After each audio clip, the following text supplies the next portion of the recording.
It's been said that every quilt tells a story, and it's so true. But I also believe every quilter has a story to tell. I wanted to hear about the people behind these wonderful quilts and thought you'd enjoy hearing about their lives also. Welcome to A Quilter's Life. Jessica Rose faced her fear of being judged and put herself and her quilts out there into the quilting community. She says she loves flying geese and half-square triangles as much as the next person, but something inside her knew there could be a different kind of quilting. Modern, but also stylish and beautiful. Jessica wanted to be able to keep her quilts out when visitors came over, not fold them up and hide them away in a closet. Now she has beautiful modern quilt patterns available through her business, Quiltd Studios. Her hope is that everyone who makes a quilted pattern feels that each design is intentional, modern, and beautiful.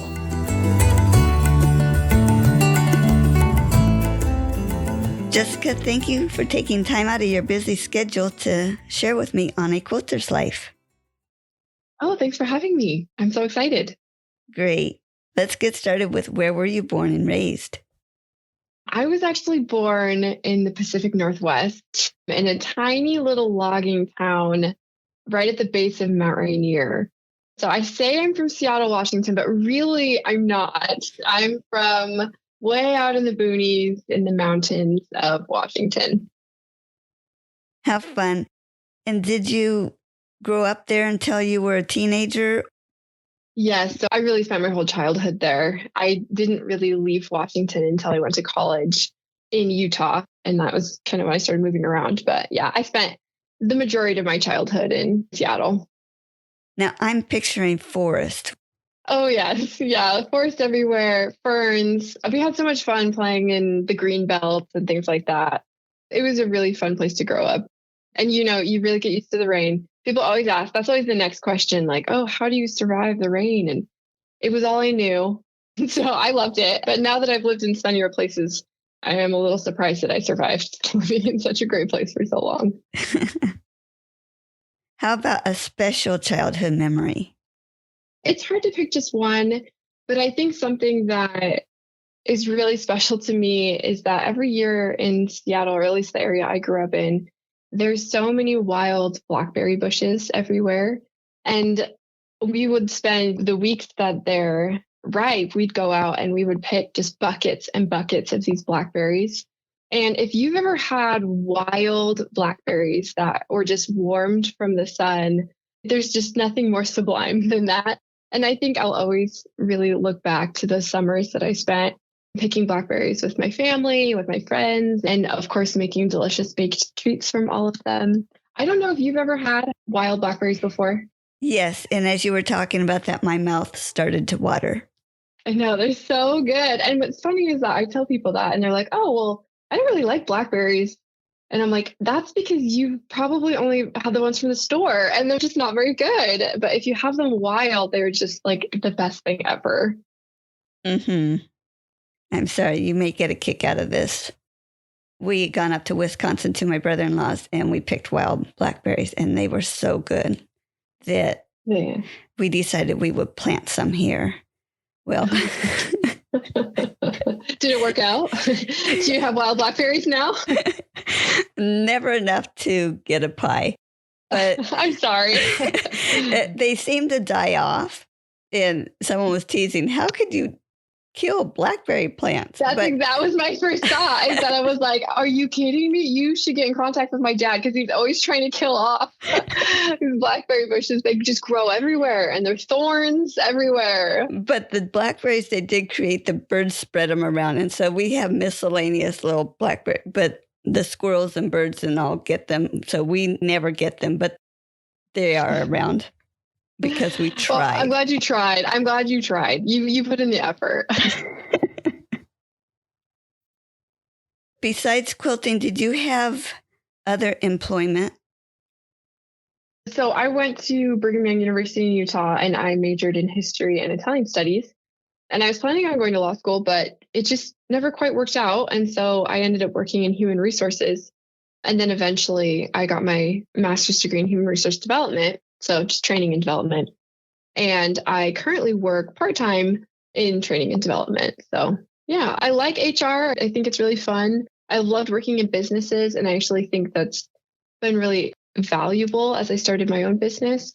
But I will say, I think my quilting business, Quiltd Studios, is really fun, and in some ways way more fun than my day job. Yeah, working for yourself, you just can't top it. Plus, getting to Yes. work with quilts. Oh yeah, it's more creative. I'm my own boss. I set my own project deadlines. Like, it's just so fun. I love it. That's not to say I don't love HR too, but I don't see myself doing HR forever. I've had a lot of fun doing it in the past, but I think, yeah, for now it's good. Yeah. You mentioned you moved away from Washington. hmm Where do you live now, and how did you get there from Washington? So my husband and I met at BYU, and he decided to go into medicine. And so he attended medical school in Bethesda, Maryland. And so we were in Bethesda for 2 years, which was fun. I've never lived on the East Coast before. That was an adventure. I'm living over there, and I really enjoyed it.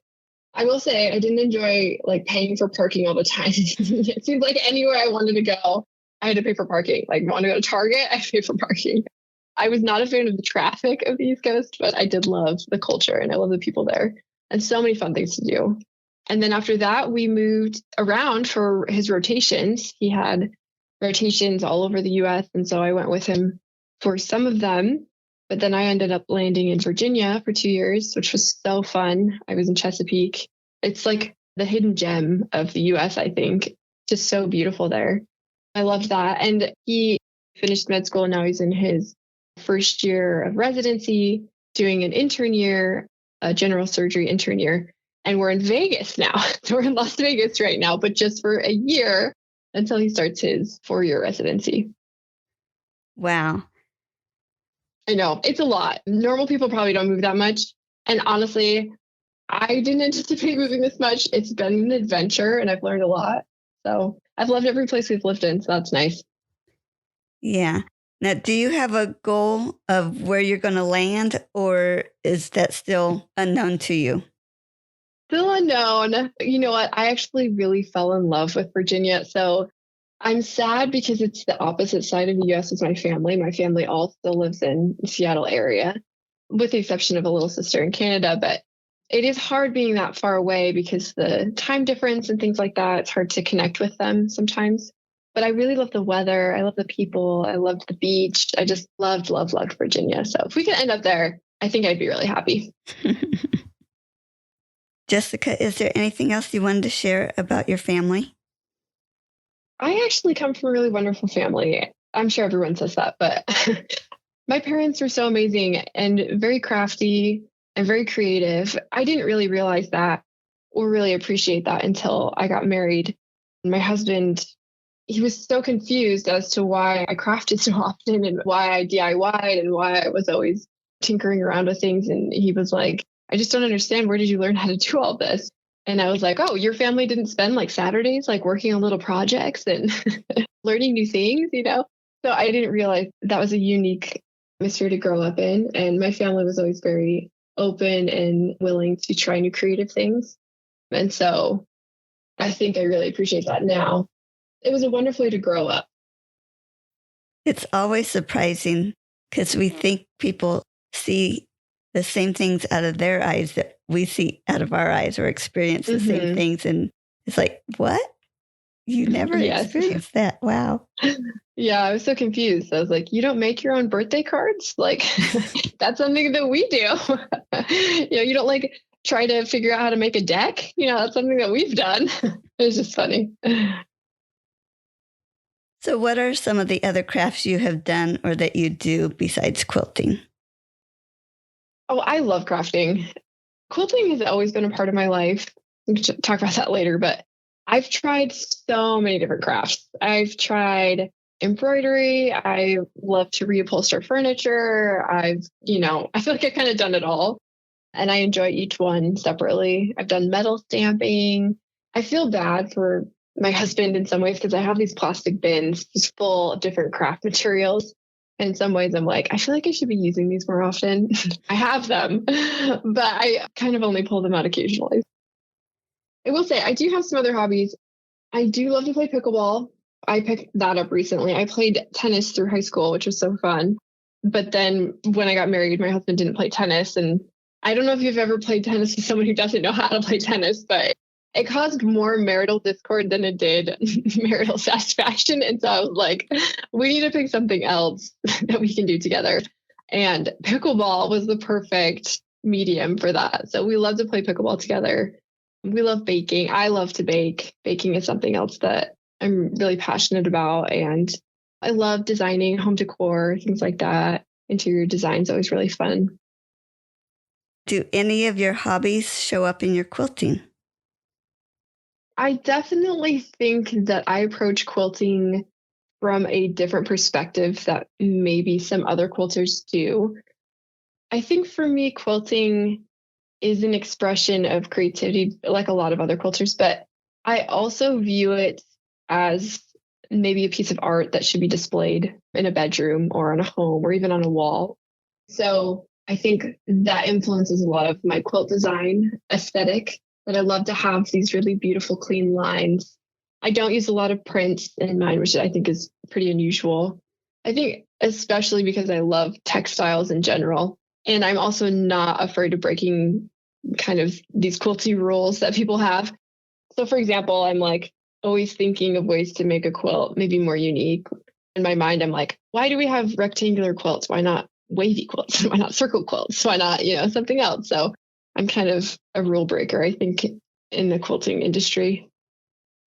Yeah, it's funny how we talk about the quilt police, and yet the people making new things seems to be standing out lately of how can we do this in a little different way. So that's great. I don't know if there are quilt police, but I've never really run into anyone who ascribed to very stringent quilting requirements. I think right now, at least the culture that I'm part of on Instagram and on YouTube and my website, everyone is very much like, do what works for you. If you want to make a quilt that has this in it, do what makes you happy.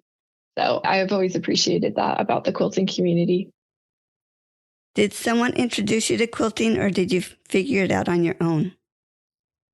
I definitely had people in my life that helped me learn how to quilt. So my grandmother quilted and she would make us quilts. Unfortunately, I didn't live near to her, so I didn't really get to pick up on a lot of her kind of quilt wisdom. But my mom quilted, and I was also raised in a religious community that really appreciated quilting. And so I picked up some quilting from those activities that were put together. I also was fortunate enough to grow up with a neighborhood friend, and her mom quilted a lot. And so I was always over there and eventually just learned how to quilt really from her. So growing up with quilting, one of the things that you thought everybody did? No, this is funny. No, I always knew that quilting was a little unusual for maybe a 14-year-old to be doing. And I didn't tell anyone that I quilted. Honestly, even to this day, I think people are surprised that I quilt. And I don't know why I hate it. I don't know why, but it could be because as a 16, 15, 14-year-old, you kind of want to fit in. And if you're quilting on the weekends, it could be people are going to judge you for that. Other kids may be like, well, that's weird. So I really didn't say anything about being a quilter or even learning how to quilt until recently, probably in the last, 2 or 3 years, that people found out that I actually quilt. It's kind of funny.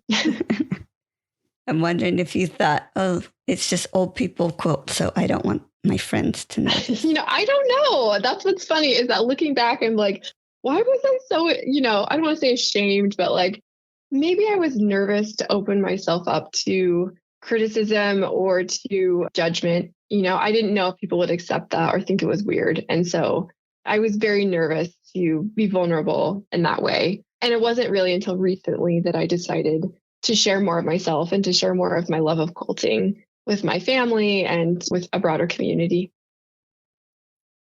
And you realize how much joy that brought. Oh, yeah. I had no idea there was even a Quiltd Instagram until really I started Quiltd Studios last year.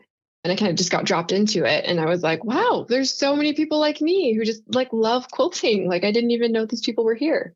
It's been so fun. Yeah. Do you have a favorite quilt? If you're a quilter that has quilted for a while, you've got a list in your mind of like 50 quilts, and you're like, well, which one do I pick?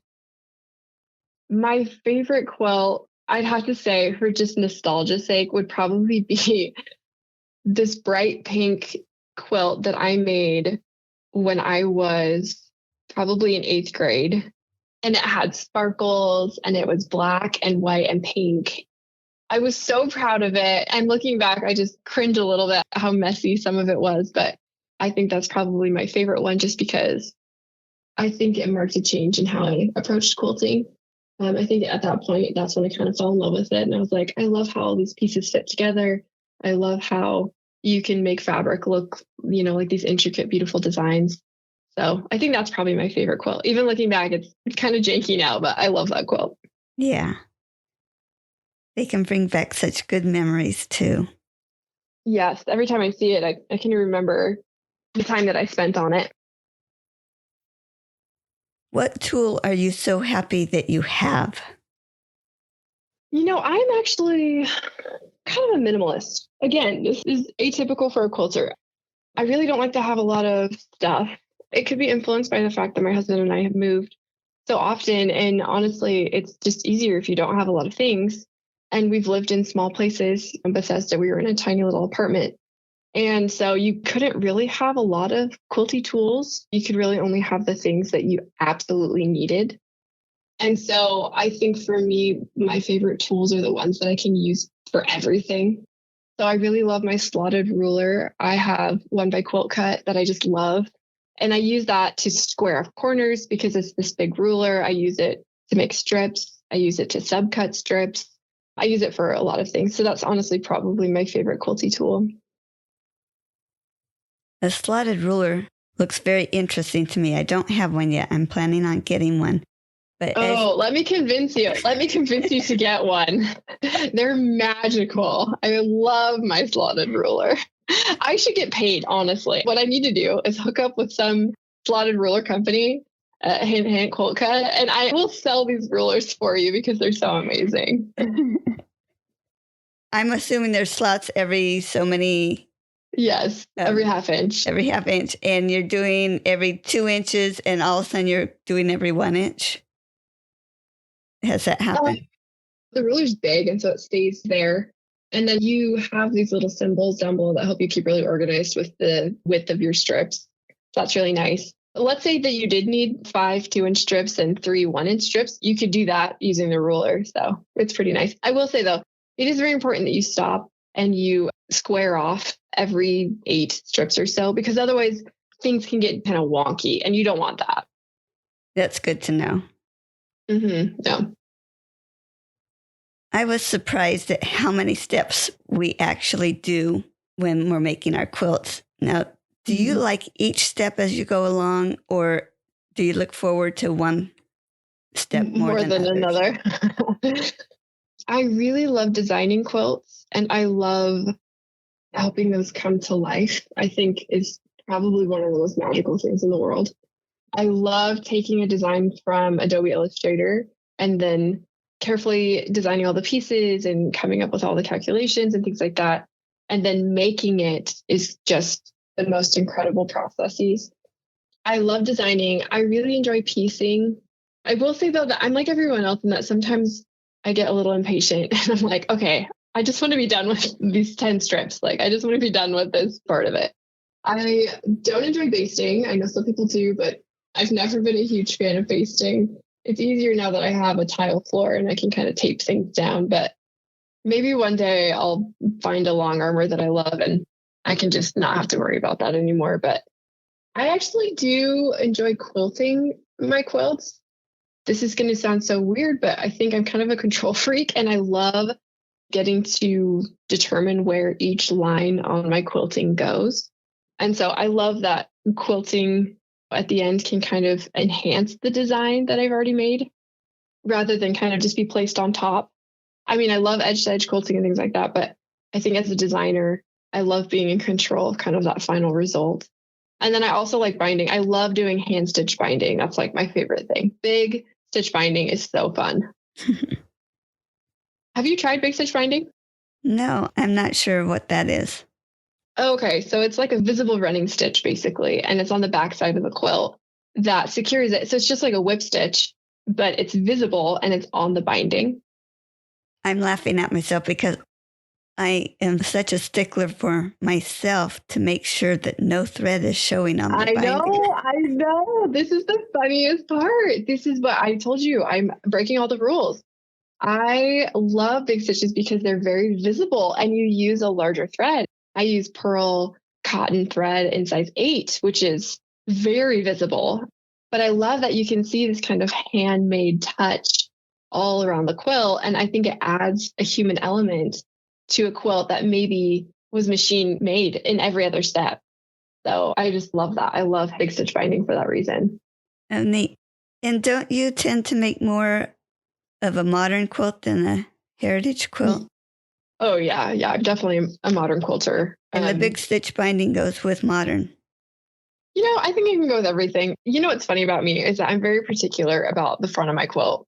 I'm like a perfectionist on, and it has to be very particular aesthetic, which is modern. But then the back, I just love having more fun. I pick really fun, usually art gallery prints, or I will go with some untraditional backing like Sherpa. I've done fur. I've done any kind of backing you can imagine. I've probably done it. And then my binding again is kind of more whimsical. And that's why I do the big stitches. But it could go with any style of quilting, really. Okay. Tell me about your worst quilting experience. This is a good question.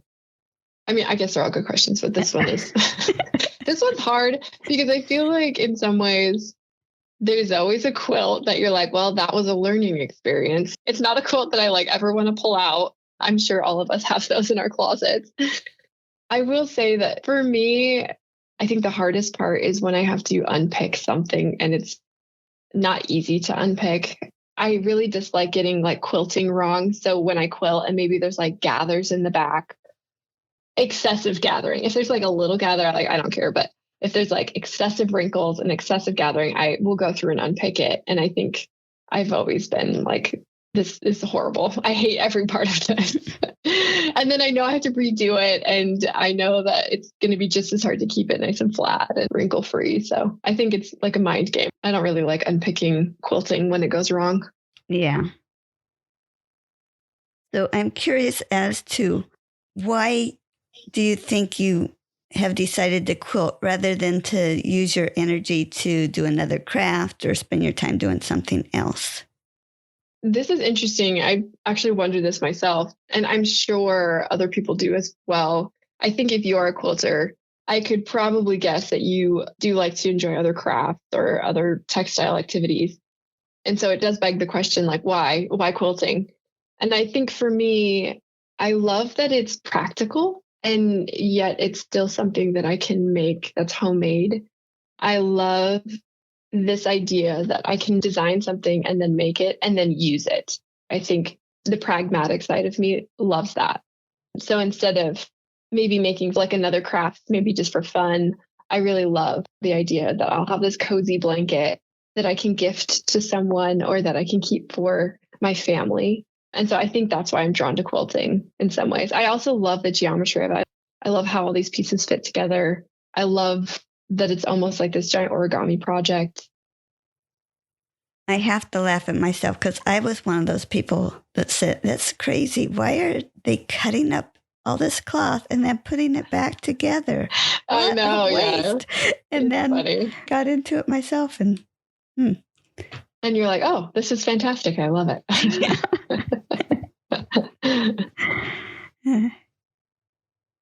And who are your quilts usually made for? I make quilts for lots of different reasons. I feel like right now I'm making a lot of sampler quilts for my own patterns. In between that, I make baby quilts usually. I love making baby quilts because they're so approachable. They're faster to put together.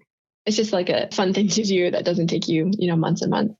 Right now, I'm usually making quilts for the designs that I have, and then also for just as gifts for nieces and nephews and things like that. What project are you working on right now? What project am I not working on right now? That is a better question to ask. I have so many things on the pipeline right now. It's hard to keep up with myself. So I am working on a new quilt.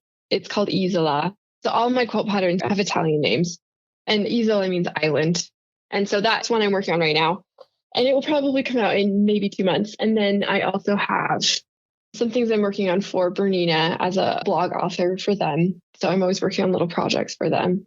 And it's exciting. They're doing an advent calendar for the month of December. So you should hop on over there to see everyone's fun projects. Before we get to your business, one more question here on share a quilting tip.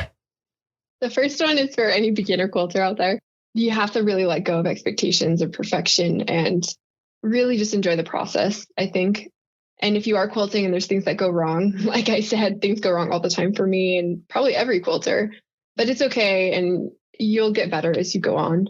And really the whole point isn't to become like the best at quilting. The whole point is to enjoy it and to create beautiful things.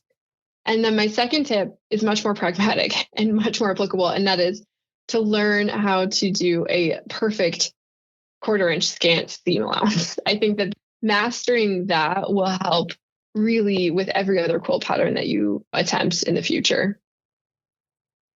Yeah, I'm still working on that.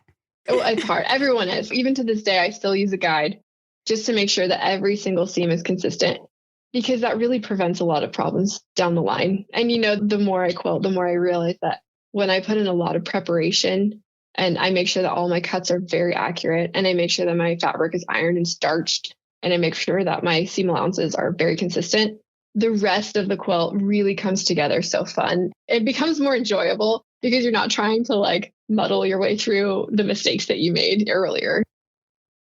In interviewing people, I'm realizing there's 2 camps. One camp, and the way I learned was I cut out the pieces I needed for my next section of the block or whatever. And I cut those out and do that. It might even be just one part of the block. And then I would cut what I needed next and add that or work on the next block, whatever. So I quilt as you go. Mm-hmm. Yeah. Well, it wasn't quilt as you go, but it was, I cut what I needed just before I was going to use it. And then there's this other camp that cuts everything out. Uh-huh. And then they start putting it together. Which camp are you in? I definitely have everything cut out beforehand. I love seeing neat little piles of things. That just makes my heart happy. So I also love trying to batch things. So if I'm going to do something, I'm going to do it all then. So if I'm going to sew, a certain block, I will sew all of those blocks. And if I'm going to sew a certain strip set or something, I'll sew all of those strip sets together. Yeah, I thought that sounded interesting after I talked to one lady. And so I thought, well, for this quilt, I'll go ahead and cut out the rest of what I need. And I did that. And then I got to my next step and I went to my cutting board and I cut what I needed. I'm like, I forgot I had everything cut out. That's funny. Yeah, you're just used to that. And you know what? I'm sure there's something to be said about that approach in that you quilt at your own pace, things like that. I think having everything cut out ahead of time really helps with efficiency. So someone like me who's trying to work through a lot of quilts at a time, you have to be as efficient and fast as possible. And so that's probably, why I do that. Yeah. I just find it so interesting. It's back to what we talked about at the beginning, where different perspectives, and they all work well, but it's just different perspectives. And there's no police, right? There's no quilt police. No one can tell you what to do. You get to do what you want to do. Yep. Describe how you went from having quilting just as a hobby to have a business. This is a fun story. So I actually worked with some entrepreneurs for one of my jobs, and I thought, I will never, ever own a business. It looks so miserable. They're all so tired. They work 80 hours a week. This just looks horrible. I would never do this. And then fast forward 5 years, and my husband is gone all the time for medical school rotations. And I was so bored, and I just kept thinking, maybe I'll just keep quilting. And then at some point I wanted to make a quilt for my husband. And I just kept looking for I don't want to say masculine quilts, but I looked for quilts that would be beautiful on my sofa, but also not very feminine. I was like, I want to make him a quilt. I want to make a quilt that he'll appreciate. I wanted it to be stylish and beautiful, but also kind of masculine at the same time. And I really struggled to find, I probably spent weeks and weeks and weeks looking for this specific kind of quilt pattern. And I just couldn't find something that I really loved. There were masculine oriented quilts, but maybe there was like a giant football in the middle. And I was like, my husband doesn't even watch football, there was just a disconnect there. And so I finally was like, I have made so many quilts over the last few years since I was 12 or 13. Why not just try and design my own quilt for my husband? I think I could do that. I think I could put together the math and things like that. So I started designing Sitakuza, which is that gingham quilt, last summer, actually. And as I was designing the quilt, my husband was like, well, if you're going to design the quilt, why don't you just toss it up on Etsy and then you can sell the pattern to other people? You've already made the pattern. Like, why not just sell it? And I was like, well, okay, that's fine. But if I'm going to sell a pattern, I might as well have a website. And if I'm going to have a website, I might as well have an Instagram. And if I have an Instagram, I might as well put some effort into the Instagram. So you can kind of see how it went from there. So I will say the impetus was that I wanted to make a quilt for my husband. And I just decided that there was this unique style that I had to offer and that I wanted to introduce into the quilting community. So then Quiltd Studios was born. Then it was born, a little baby Quiltd Studios. And how did you choose that name? It was hard. This was probably the hardest decision of my entire business. But I wanted something that was simple and easy and modern, which is kind of like my aesthetic. I wanted something that was clean and wasn't overly flowery. And it was easy to remember. It wasn't too complicated. I will say, though, that sometimes I look at other businesses and they have these really meaningful names. Their names are named after their, dog or whatever. And I'm like, wow, that's so cool. Mine's very straightforward. That's where I came from with the name. Do you have to remind people to leave the E out? Yes, I do all the time. Even I put in the E sometimes. So you're not alone in that. But yes, I do. And now it's habit. But before I did have to remind quite a few people. And that all came about last year? Yeah, that was last September. Well, last October really is when I started the business. Cool. Congratulations on a year in. Thank you. It's been so fun. I've had a wild year. I saw on your website that you went through a pattern designer course. Mm-hmm. What was that like? So that was through Elizabeth Chappell. She does a how to write a quilt pattern course, and it was so good. It was very in-depth. That was last September. I took that. And it was really kind of the first big investment that I made into my business. But it really was, like I said, invaluable. It taught me a lot of skills that I would need later on, like Adobe Illustrator and Adobe InDesign and things like that. She went through EQ8, how to design quilts in EQ8, which was so helpful. And then also really, I think just how to start a little business. She included a lot of business principles in there that I hadn't really considered before. So yeah, that's kind of what I went through to learn the actual process of putting together a pattern.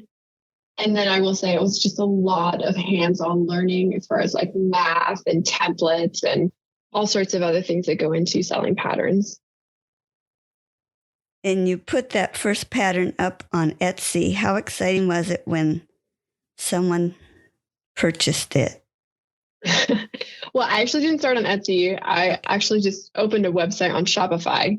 But my first website was very basic and things like that. So it was probably the equivalent of Etsy. It was so exciting. It was really, really exciting. I think I didn't expect Sitakuza, the gingham quilt, to be as successful as it was.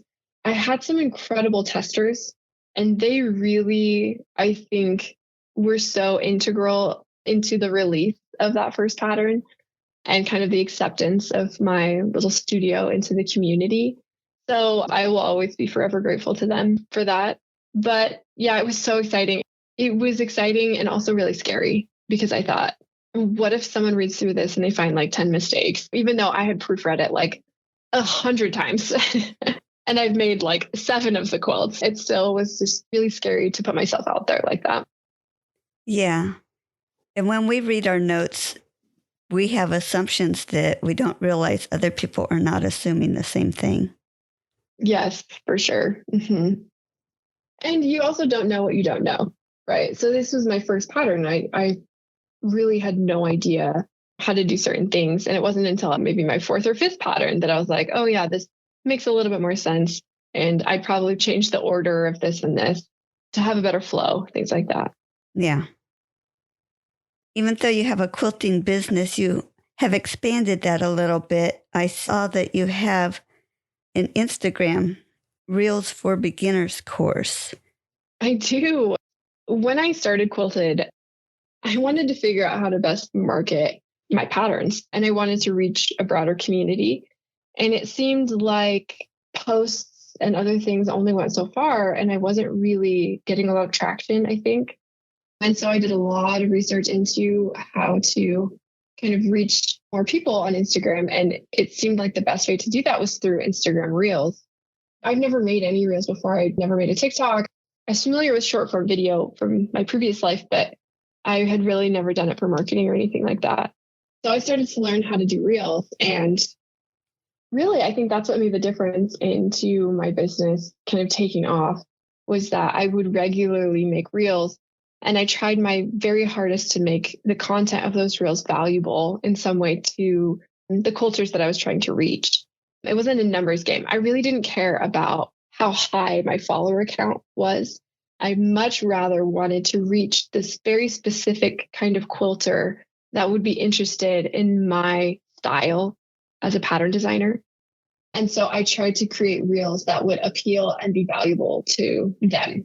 And I think through the course of just regularly creating Reels, my business grew really, really fast, faster than I was anticipating. And so I realized that by learning how to make Reels, it had become a quite valuable skill. And I had made a bunch of mistakes in the beginning, so many mistakes in the beginning. And I thought, as I was going through that pattern writing course with Elizabeth, there were quite a few people who kind of struggled learning how to make Reels. And I thought this would be a great way to kind of make sure that I don't want to say even the playing field, but that everyone has access to Reels knowledge and that everyone feels confident in making a Reel for their business or for whatever venture that they're trying to promote on Instagram. So that's when I designed the course, and I released it last spring. And it was so fun. I've run it twice now, and I'll run it again, I think, in the wintertime in January. Have fun. And that must have been exciting too when people started signing up for that. So fun. I love it. I actually love courses because you really get to know people. You're in this little cohort together and you ask questions, and you've got a chat set up so everyone can kind of communicate and help each other. And I think it's just, I thrive on that. I love, love, love teaching. So I definitely plan on opening and releasing more courses in the future. Great. Now, I know this is past. You just did a passport to quilting with some other quilt designers. It listed November 10th through the 14th. How did that go? Oh, it went really well. That was a really fun event. I didn't participate in that event last year, obviously, because I was still learning how to write patterns. But to be invited to participate this year was honestly, it was an honor because some of those quilt pattern designers are just incredible. And I really look up to almost all of them. And so it was really fun just to be in a group with them. And we definitely tried to put as much effort into creating fun holiday downloads for everyone as a way to just say thank you for supporting us throughout the year, which is something that I totally agree with. I love that we can give back in some way. And so this was a good event to do that for. It looked like a lot of fun. It was. And we had so many people participate. So many people signed up to get the download bundle. So it was really fun to see how many people between the 25 plus designers that were in the group that we had reached and given back to. So. And I had fun looking at the list and seeing there were several others that I've gotten to share their stories. So that was fun for me. Yeah, I'm sure you're making your rounds around the entire quilting community. Jessica, is there anything else you wanted to share about your business? I will say it's been really fun. I never expected to be a little quilting entrepreneur. I think my favorite part about the whole thing has really been getting to know so many people. And it was really hard for me in the beginning because I'm naturally pretty introverted and pretty shy. And so it was difficult to put myself out there. It was difficult to start filming reels. It was difficult to put my face on Instagram and things like that. I was really afraid of people judging me or thinking poorly of me or things like that. But I realized that at some point I would have to stop caring what other people thought. And then I was really out here to share my designs and to connect with people who also loved quilting as much as I did. And so I'm really glad that I did that. I'm really glad that a year ago, I kind of faced my fears and decided to share more of myself with people who I didn't know, which was really scary. And I will say it's been overwhelmingly positive. And I still get a little heckler comment every now and then on my reels, but I would say 98%, 99% of every comment is really supportive and really kind. And I think I landed in the perfect industry because quilting is everyone is so nice, maybe too nice. Everyone is very nice. And I think it's been a wonderful place to kind of grow a business in. Where can we find your business? I really live on Instagram. I say that without shame. I am on Instagram all the time. So if you ever need me or want to see designs or the things that I'm up to on a daily basis, definitely find me on Instagram, Quiltd Studios. And then I do have a website, quiltdstudios.com, where I have blog posts and tutorials and fun freebies, like some block downloads and quilt labels and stuff like that. I also have a YouTube channel, but I'm very slowly building up content with that. There are some videos there that have some fun tutorials as well. Great. And all these will be listed on your episode page on my website. I so appreciate you taking your time. I know you all are so busy. Never too busy, though, to sit down and chat about quilting. Yeah. Well, thanks for having me on. I really appreciate it. Bye-bye. Bye.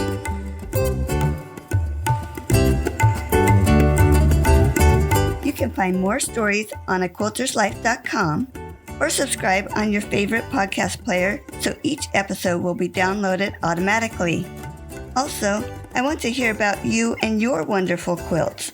Please contact me, Paula Chamberlain, through the website to set up an interview. And as always, thanks for listening.